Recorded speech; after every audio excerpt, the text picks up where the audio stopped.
मैं जरा कांग्रेस के उस महाशय से पूछना चाहता हूं, देश की जनता को जवाब दो। आपकी इस आधार कार्ड की योजना देश के लाखों करोड़ों रुपए डूब गए। आपने ऐसा क्या पाप किया, सुप्रीम कोर्ट को डंडा चलाना पड़ा? जवाब दो। भाइयों बहनों, मैं आज पहली बार एक बात पब्लिकली बताना चाहता हूं।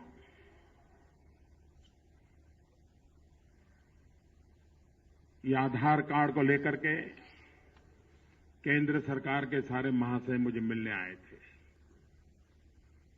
मैंने उनको सैकड़ों सवाल पूछे थे, 2-2 घंटे तक मैंने चर्चा की थी और ये मुझे जवाब नहीं दे पाए थे। मैंने देश की सुरक्षा के संबंध में, भारत के अंदर जो घुसपैठिए आ गए हैं उनके संबंध में क्या सोचा है, पूछा। हिंदुस्तान के जो बॉर्डर डिस्ट्रिक्ट है, कोस्टल डिस्ट्रिक्ट है, उसके विषय में क्या योजना है, मैंने पूछा। इनके पास कोई जवाब नहीं था। एक पॉलिटिकल गिमिक के सिवाय कोई लंबी सोच नहीं रही।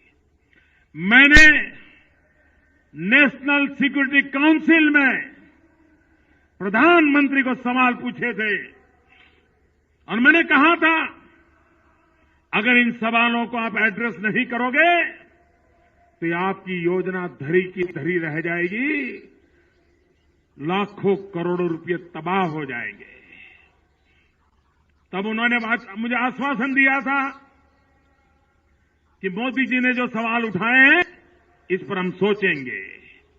नहीं सोचा। मेरी प्रधानमंत्री को लिखी हुई चिट्ठियां हैं, उन चिट्ठियों में मैंने साफ साफ संकट बताए हैं। अगर ये दिल्ली की सरकार, ये अपने आप को बुद्धिमान लोग मानने वाले लोग, ये अपने आप को आईटी के जन्मदाता मानने वाले लोग, इन्होंने मेरे जैसे एक सामान्य व्यक्ति की बात नहीं सुनी, एक बात भी मेरी नहीं सुनी और उसी का परिणाम आया है कि आज उनको सुप्रीम कोर्ट का डंडा खाने की नौबत आई है।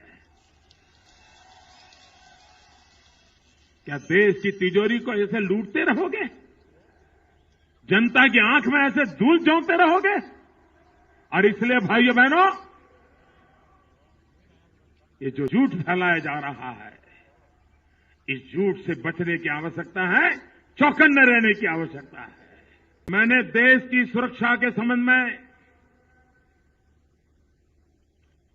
भारत के अंदर जो घुसपैठिए आ गए हैं उनके संबंध में क्या सोचा है, पूछा। हिंदुस्तान के जो बॉर्डर डिस्ट्रिक्ट है, कोस्टल डिस्ट्रिक्ट है, उसके विषय में क्या योजना है, मैंने पूछा। इनके पास कोई जवाब नहीं था। एक पॉलिटिकल गिमिक के सिवाय कोई लंबी सोच नहीं रही। मैंने नेशनल सिक्योरिटी काउंसिल में प्रधानमंत्री को सवाल पूछे थे और मैंने कहा था, अगर इन सवालों को आप एड्रेस नहीं करोगे तो आपकी योजना धरी की धरी रह जाएगी, लाखों करोड़ों रुपए तबाह हो जाएंगे। तब उन्होंने मुझे आश्वासन दिया था कि मोदी जी ने जो सवाल उठाए हैं इस पर हम सोचेंगे। नहीं सोचा। मेरी प्रधानमंत्री को लिखी हुई चिट्ठियां हैं, उन चिट्ठियों में मैंने साफ साफ संकट बताए हैं। अगर ये दिल्ली की सरकार, ये अपने आप को बुद्धिमान लोग मानने वाले लोग, ये अपने आप को आईटी के जन्मदाता मानने वाले लोग, इन्होंने मेरे जैसे एक सामान्य व्यक्ति की बात नहीं सुनी, एक बात भी मेरी नहीं सुनी और उसी का परिणाम आया है कि आज उनको सुप्रीम कोर्ट का डंडा खाने की नौबत आई है। क्या देश की तिजोरी को ऐसे लूटते रहोगे? जनता की आंख में ऐसे धूल झोंकते रहोगे? और इसलिए भाइयों बहनों, ये जो झूठ फैलाया जा रहा है, इस झूठ से बचने की आवश्यकता है, चौकन्ने रहने की आवश्यकता है। हम सब जानते हैं कि संसद में आधार एक्ट 2016 अब पास हो चुका है। इस एक्ट के पास होने के बाद अब हमें सब्सिडी हो या फिर तमाम दूसरी सुविधाएं हो, डायरेक्ट कैश ट्रांसफर के लिए आधार के प्रयोग की सुविधा अब हमें प्राप्त हुई है। 128 करोड़ की आबादी वाले हमारे देश में अब तक 102 करोड़ लोगों का आधार कार्ड बांटे जा चुके हैं। यानी अब देश की 79% जनसंख्या के पास आधार कार्ड है। और उसमें भी अगर हम एडल्ट्स को सोचें, वयस्कों की बात करें, तो देश के 96% नागरिकों के पास आधार कार्ड है। आप सभी के समर्थन से इस साल के अंत तक हम देश के हर नागरिक को आधार कार्ड से जोड़ पाएंगे।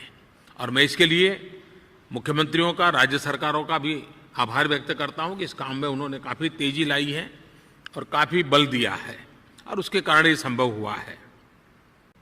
आज की तारीख में एक साधारण सा आधार कार्ड लोगों के सशक्तिकरण का प्रतीक बना है। सरकारी मदद या सब्सिडी पर जिस व्यक्ति का अधिकार है, अब उसे ही इसका फायदा मिल रहा है। पैसा सीधा उसी के खाते में जा रहा है। इससे पारदर्शिता तो आई ही है, हजारों करोड़ रुपयों की बचत भी हो रही है। जो रुपये